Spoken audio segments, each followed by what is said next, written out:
मेरे इस चैनल को लाइक शेयर सब्सक्राइब करें ऐसे ही हदीस की वीडियोस पाने के लिए। आदम अलैहिस्सलाम की पैदाइश, फरिश्तों को सजदे का हुक्म, शैतान का इनकार।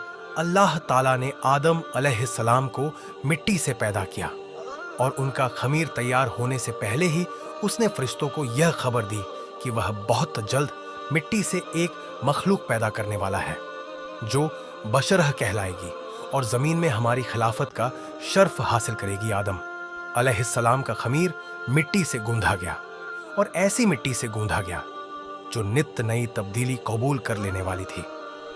जब यह मिट्टी पक्की ठीकरी की तरह आवाज देने और खनखनाने लगी तो अल्लाह ताला ने उस मिट्टी के पुतले में रूह फूंकी और वह एक ही वक्त में गोश्त पोस्त हड्डी पुट्ठे का जिंदा इंसान बन गया और इरादा, शऊर, हिस्से, अक्ल और विजदानी जज्बात और कैफियत का हामिल नजर आने लगा। तब अल्लाह ताला का फरिश्तों को हुक्म हुआ कि तुम आदम के सामने सजदे में गिर जाओ। फौरन तमाम फरिश्तों ने इरशाद की तामील की, मगर इब्लीस शैतान ने घमंड और सरकशी के साथ साफ इनकार कर दिया। सजदे से इनकार करने पर इब्लीस का मुनाजरा।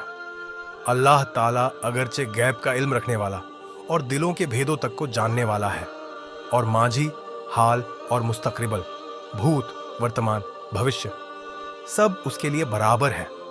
मगर उसने इम्तिहान व आजमाइश के लिए इब्लीस शैतान से अल्लाह ताला ने सवाल किया, किस बात ने झुकने से रोका जबकि मैंने हुक्म दिया था? इब्लीस ने जवाब दिया, इस बात ने कि मैं आदम से बेहतर हूं। तूने मुझे आग से पैदा किया और आदम को मिट्टी से। शैतान का मकसद यह था कि मैं आदम से अफजल हूं, इसीलिए कि अल्लाह ने मुझको आग से बनाया है और आग बुलंदी और बढ़तरी चाहती है और आदम खाकी मखलूका, भला खाक को आग से क्या निस्बत। मैं तमाम हालतों में आदम से बेहतर हूं, इसीलिए वह मुझे सजदा करे, न कि मैं आदम के सामने सजदा करूं। मगर बदबख्त शैतान अपने घमंड में चूर होने की वजह से भूल गया कि जब तुम और आदम दोनों अल्लाह की मखलूका हो तो मखलूक की हकीकत खालिक से बेहतर खुद वह मखलूका भी नहीं जान सकती। शैतान अपने घमंड और गुरूर में यह न समझ सका कि मर्तबा की बुलंदी और पस्ती उस मादे की बुनियाद पर नहीं है जिससे किसी मखलूकन का खमीर तैयार किया गया है, बल्कि उसकी उन सिफतों पर है जो कायनात के पैदा करने वाले ने उसके अंदर रख दिए हैं। बहरहाल शैतान का जवाब चूंकि घमंड और गुरूर की झालत पर कायम था, इसीलिए अल्लाह ताला ने उस पर वाजह कर दिया कि जहालत से पैदा होने वाले घमंड व गुरूर ने तुझको इतना अंधा कर दिया है कि तू अपने पैदा करने वाले के हक के एहतराम से भी मुनकिर हो गया। इसीलिए शैतान को जालिम करार दिया। बस तू अब इस सरकशी की वजह से अब्दी हलाकत का हकदार है और यही तेरे अमल का कुदरती बदला है। इब्लीस ने मोहलत तलब की। इब्लीस ने जब देखा कि कायनात के पैदा करने वाले के हुक्म के खिलाफ करने, तकब्बुर और अल्लाह पर जुल्म के इल्जाम ने हमेशा के लिए मुझको अल्लाह रब्बुल आलमीन की आगोशे रहमत से मरदूद और जन्नत से महरूम कर दिया, तो तौबा और नदामत की जगह अल्लाह से यह दरख्वास्त की कि क़यामत आने तक मुझको मोहल्लत दे और इस लंबी मुद्दत के लिए जिंदगी की रस्सी लंबी कर दे।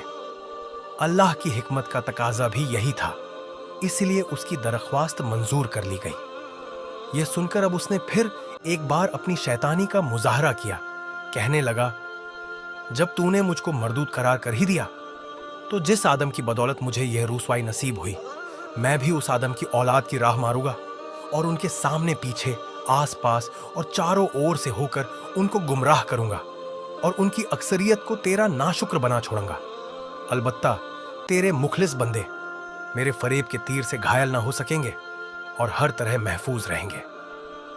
अल्लाह ने फरमाया, हमको इसकी क्या परवाह, हमारी फितरत का कानून मुकाफात अमल और पादाश अमल अटल कानून है।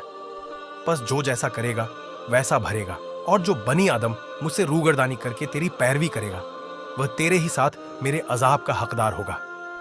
जा, अपनी जिल्लत और रुसवाई और खराब किस्मत के साथ यहां से दूर हो और अपनी और अपने पैरोकारों की अबदी लानत, जहन्नम का इंतजार